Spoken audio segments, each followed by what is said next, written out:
Hello, lovelies. Happy Monday. I have to say, I don't know what happened, but I woke up really happy on a Monday, and normally that doesn't happen. So I hope you all had a great weekend and recharged your batteries and are also ready for this week. I think maybe I woke up so good because I got vitamin D this weekend, got a little sunburn because it was 84 in Austin, Texas. So maybe the vitamin D helped me. I don't know. But I am Terry True Crime, and welcome to Midday Missing, where we highlight current missing person cases that need more attention. Now, I want to say all of them need more attention, but as we know, if you are not a perfect victim, you don't usually get the attention you deserve. And yes, Lady in Gray says I had beignets this weekend. I did have beignets this weekend. I'm kind of carrying on my Mardi Gras themed from our New Orleans show last Thursday on True Crime and Wine Time. Had my hurricane, had beignets. I also had Cafe Du Monde hickory coffee with my beignets. And then tomorrow night, me and Double H are going with some friends to a Mardi Gras and crawfish boil party. And I even have a cool Mardi Gras mask I'm wearing. So maybe I'll take some pictures and I'll post it and share it with everyone. So, if you're new here, Midday Missing is part of the TCWT media family, and we are dedicated to raising awareness for missing person cases every Monday and Wednesday at noon Central. Now, True Crime and Wine Time, our podcast show, airs every Thursday at 8 p.m. Central on our YouTube channel or on Facebook Live. And we offer weekly deep dives into shocking true crime cases that we perfectly pair with wine or other alcohol. And I'm going to say a lot of craziness because you get JT and I together on a microphone, you add alcohol, there is no telling what's going to come out of our mouths. So it's really an event to see. Now, a special announcement, if you want to see me and JT live in person, our first live show in person is May 3rd at Hamilton Pool Vineyard and Farms in the Austin area. It's officially in Dripping Springs, but it's Austin. And guys, we are bringing you a deep dive into the shocking case of the Austin, Texas yogurt shop murders to the stage. And you can be there in person to experience it with us. You can hang out with us, have some wine afterwards. There will be a meet and greet. Tickets are officially on sale now, so you don't want to wait. There is a discount for, I believe, through March 15th for $10 off. So grab yours, join us for a night of crime, wine, unforgettable conversation, and there's going to be some fun stuff. Now, if you're one of our channel members on YouTube, we will be streaming it live to you for no additional cost. It is part of your channel membership. So get ready. Um, Even looking at some fun pink sequin jumpsuits to wear. That might be a little over the top, but we'll see. So today, we are getting in today our two cases are all of our cases are heartbreaking, but some of these just really leave me scratching my head that I don't understand. So, our first case is Crystal Arensdorf, a young woman who disappeared without a trace in the summer of 2001. Now, Crystal Marie Arensdorf was a 20-year-old woman from Dubuque, Iowa. Yes, guys, I had to practice for 3 days how to say Dubuque, but I got it.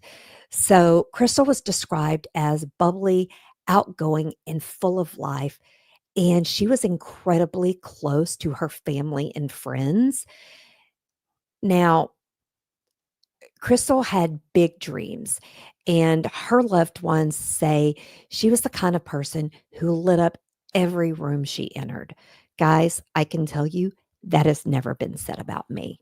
Okay. Just going to admit that. Now, her disappearance sent shockwaves through this very tight knit community.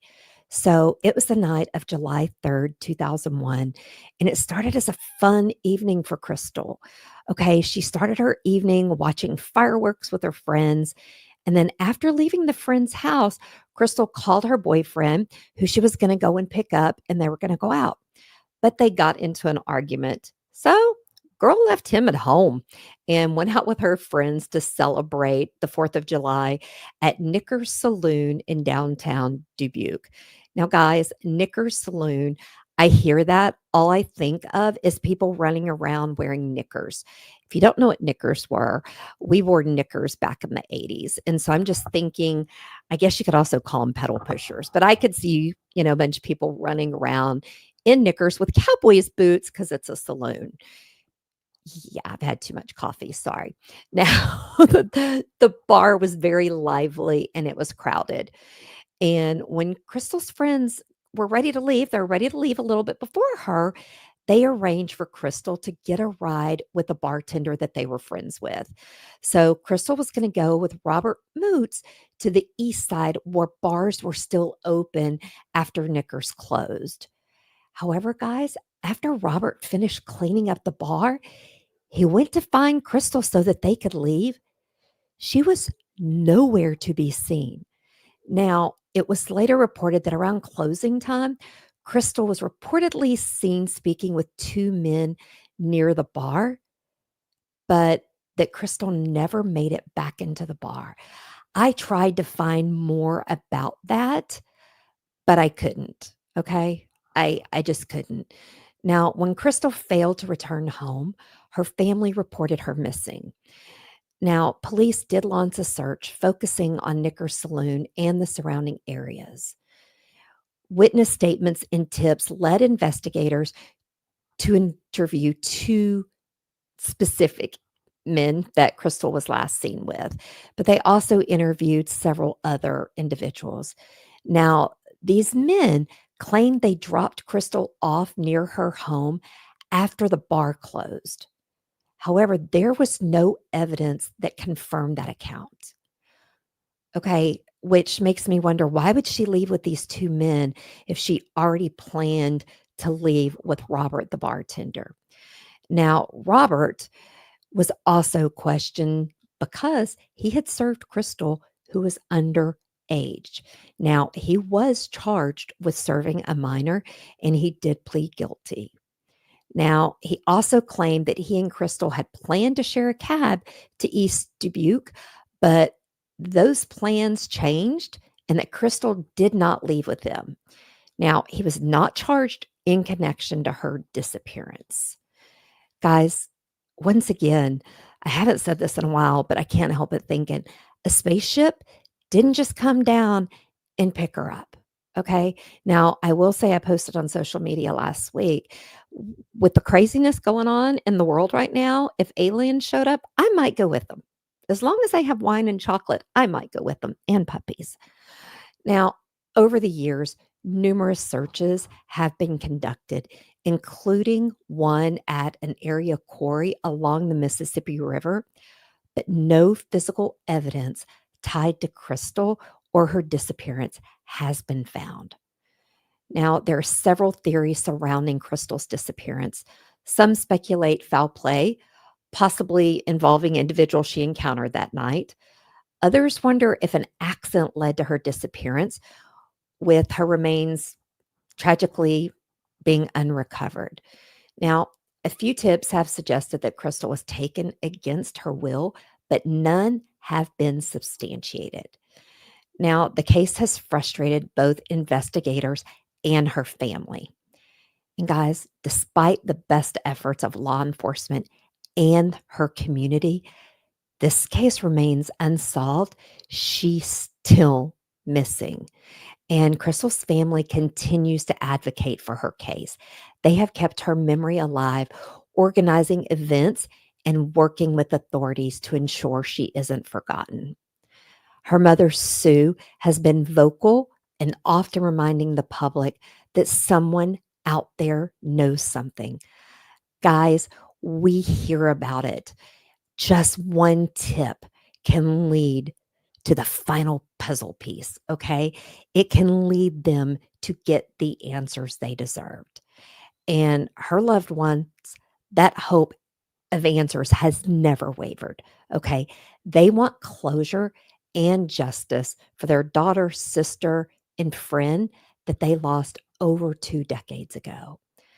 Now, a family friend of Crystal's got a tattoo with Crystal's portrait, a dream catcher, and a rosary on her arm with the words, "We now dream for you," under the portrait, okay?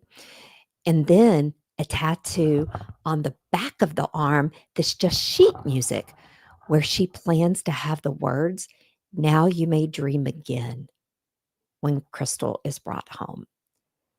Guys, that makes me all emotional. This isn't a family member, it's just a close friend. That says a lot about Crystal as a person. And those words, I mean, "We now dream for you." And then when she's found, "Now you may dream again." I mean, guys, that's heavy. And I mean, Crystal was loved, okay? If you have any information about Crystal Arensdorf's disappearance, no matter how small, please contact the Dubuque Police Department at 563-589-4100 or the Iowa Division of Criminal Investigation at 512-725-6010. Also, tips can be submitted anonymously through Crime Stoppers. Guys, somebody has to know something. And in such a small community, you can't tell me nobody knows. Okay? Somebody knows something. Now, we turn our attention to a case that has haunted Florida and beyond. It's pretty well known for nearly decades, 2 decades, I guess, the disappearance of Jennifer Kesse. I think it's Kesse, a young woman with a bright future ahead. Jennifer vanished from Orlando, Florida in 2006. And despite numerous leads and a ton of national attention, this case too remains unsolved. Now, I want to walk through the timeline, the facts, and the lingering questions in hopes of helping to keep her story alive and maybe get some answers for the family and bring her home. Jennifer Kesse was 24 years old when she disappeared. She was a successful financial analyst. She was living in a newly purchased condo in Orlando. Now, she's described as independent, responsible, and full of life. And Jennifer was the kind of person who never went a day without calling her family and friends. And at the time of her disappearance, she had recently returned home from a trip with her boyfriend, Rob Allen, and she was just settling back into her routine. Now, guys, we all know after you go on vacation, you have to come home, do laundry, unpack, get ready. So that's what she was doing.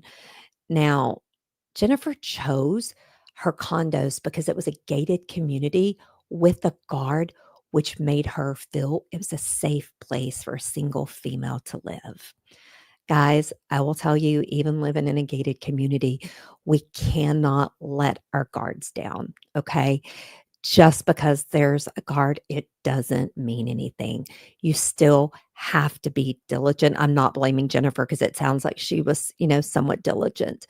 But even I sometimes will leave the front door unlocked during the day. And I'm like, what the heck, Terry? Keep the door locked. Somebody could walk in. Now, Jennifer was last heard from on the evening of January 23rd, 2006. She had spoken with her boyfriend over the phone around 10 p.m. before going to bed. Now, she had a busy day the next day. She'd been out on vacation. And the next morning, she was expected at work by 8 a.m. She never arrived. And calls to her phone went straight to voicemail. And guys, her employer quickly notified her family when she failed to show up. I want to say kudos to that company because a lot of companies and bosses just say, oh, they just no showed and they don't do anything. So good job on them. Now, her parents, Drew and Joyce Kesse, immediately drove from their home in Tampa to Orlando. They knew something was wrong. This was not like their daughter. When they arrived at Jennifer's condo, they found signs that she had gotten ready for work that morning. Her shower seemed to have recently been used, and there was towel on the ground. Her phone, her purse, and her keys were missing. However, there were no signs of a struggle. And another big red flag, Jennifer's car was also gone. Okay. Now, 2 days after she vanished, a major breakthrough, or so it seemed at the time, came when Jennifer's black Chevrolet Malibu was found abandoned at an apartment complex about a mile away from her home. Now, guys, security cameras, when police went back and looked, it captured someone parking the car and walking away from the car around noon on the day she went missing. Okay. Guys, just think about it. She was supposed to be at work at 8, probably up, showering, leave 7:30, 7:45, car seen at noon. That's a pretty tight timeline, okay? But the mystery deepens because the person's face was completely obscured by a fence post in each of surveillance frames, leaving investigators unable to identify that person. Now, to this day, authorities believe that individual has the key to Jennifer's disappearance. The footage suggests the person was between 5'3" and 5'5". And based on the clothing in the photo, police believe the person is a painter or construction worker. Now, also adding to this mystery was the fact that the inside of Jennifer's car had been wiped down and there was no evidence found in the car. Okay, guys, that tells you somebody took the time and the forethought to wipe that car down. Now, over the years, multiple theories have emerged. Some suspect Jennifer was abducted while walking to her car in the morning. Others believe someone she encountered, perhaps a construction worker or someone with access to her building, may have been involved. Now, Jennifer had previously mentioned to family and friends feeling uncomfortable with some of the workers in the area, which kind of adds some weight to that theory. Okay. However, no strong evidence has ever surfaced to confirm what happened. Now, frustratingly, early in the investigation, there was missteps, including delayed forensic testing and lack of immediate access to Jennifer's condo security footage. Guys, any delay cost law enforcement major time, okay? Now, the family, it took some time to convince the police that even though Jennifer was an adult, she would not just walk away from her life. She was happy, loved her life, loved her job, life was good. Her family jumped into action. Immediately, they started handing out hundreds of flyers and searching the immediate area around the condo. Now, one witness did come forward and say that they saw her pulling out of the condo parking lot around 7:40 that morning, but they do not know which direction. Okay. Now, Jennifer's brother, Logan, attempted to question some of the workers near the condo, but they were very uncooperative. And he said he sensed that they knew something and they weren't talking. Now, in an article I found, it was said that many of the construction workers disappeared before the police could question them. Guys, that tells you the police took too long. Okay. Now, a private investigator hired by Jennifer's family says that he believes a construction worker was involved and that around 10 of these workers were living in the condo across the hall from Jennifer. And he feels it was one of those men who took Jennifer. So basically, what happened, these condos are still being built. There are some places that if they have to bring in contract construction workers, they will put them up in housing. So what they did, instead of putting them in a hotel, they put them up in units across from Jennifer. Okay. And the fact that those 10 are now gone, I'm sorry. That is highly suspicious. And why we can't find their names and track them down, maybe the police is, but if they're not, they need to. Okay. Now, her case remained with the Orlando Police Department until 2019 when her family successfully sued for access to investigation records. Yes, guys, they sued and they won. Okay. In the documents, the family discovered that nothing had been done on the investigation between 2012 and 2019, or it wasn't documented because they said they were working on it. But her parents continue the fight for answers. They want to keep this case in the public eye. Now, in 2022, the Florida Department of Law Enforcement began working with the Kesse family's private detective. Okay. They now are giving less information to the family because they've stepped in, and that's a little frustrating but for the family, but they are glad that they're working on it. Now, despite the years that have passed, like I said, Jennifer's family has never given up.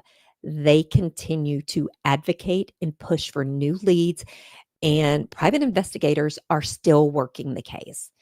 Now, authorities have not named a suspect or a person of interest, but they do believe someone out there knows what happens.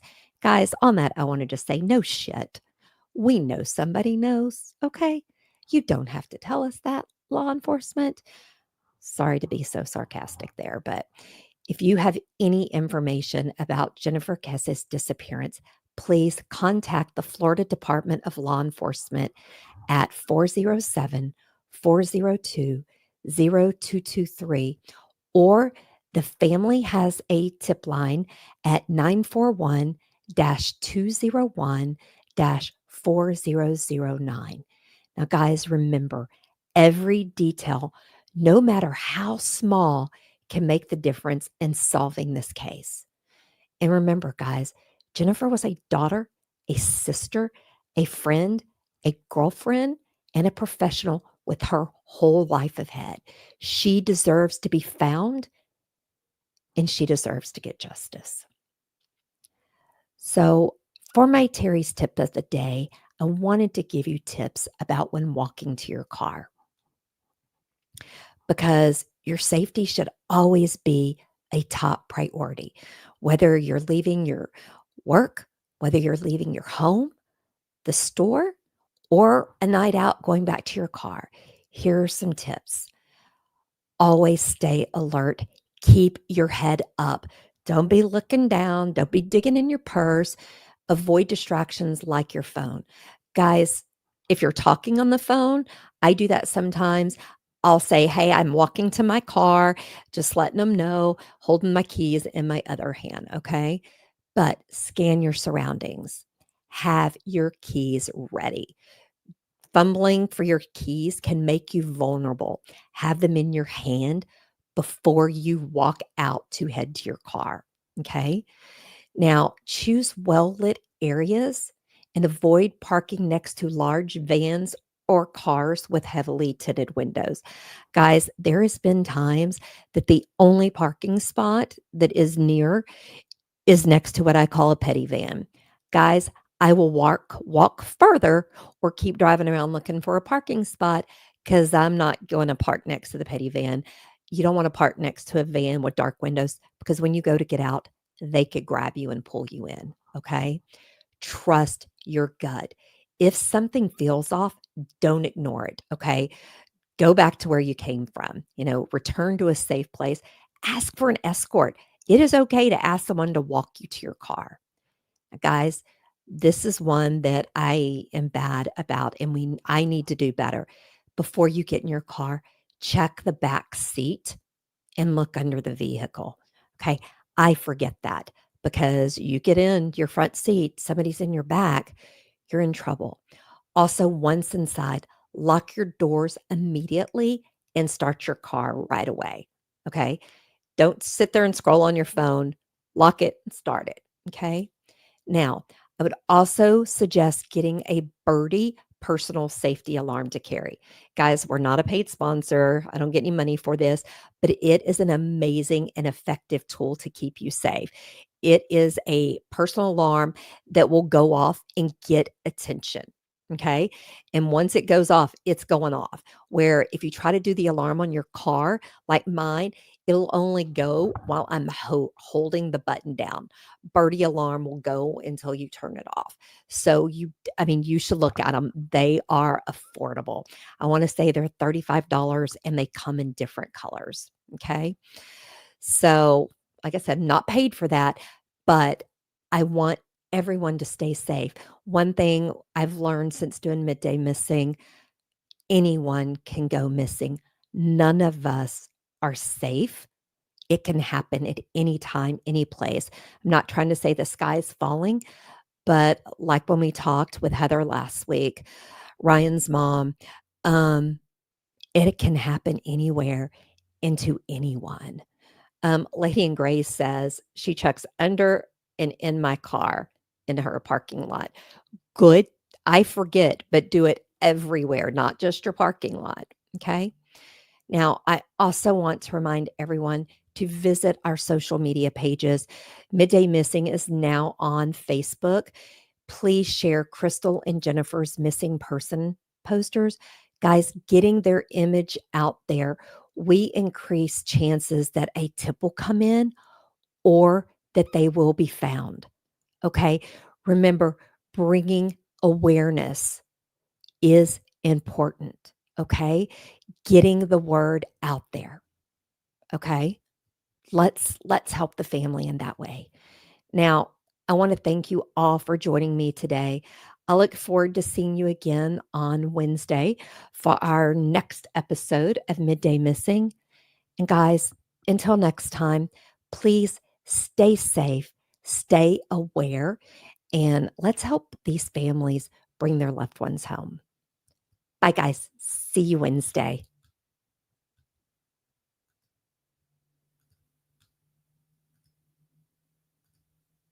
Uh-oh, it's telling me it doesn't want to end, so it wants me to stay. But bye, guys. Let's try it again.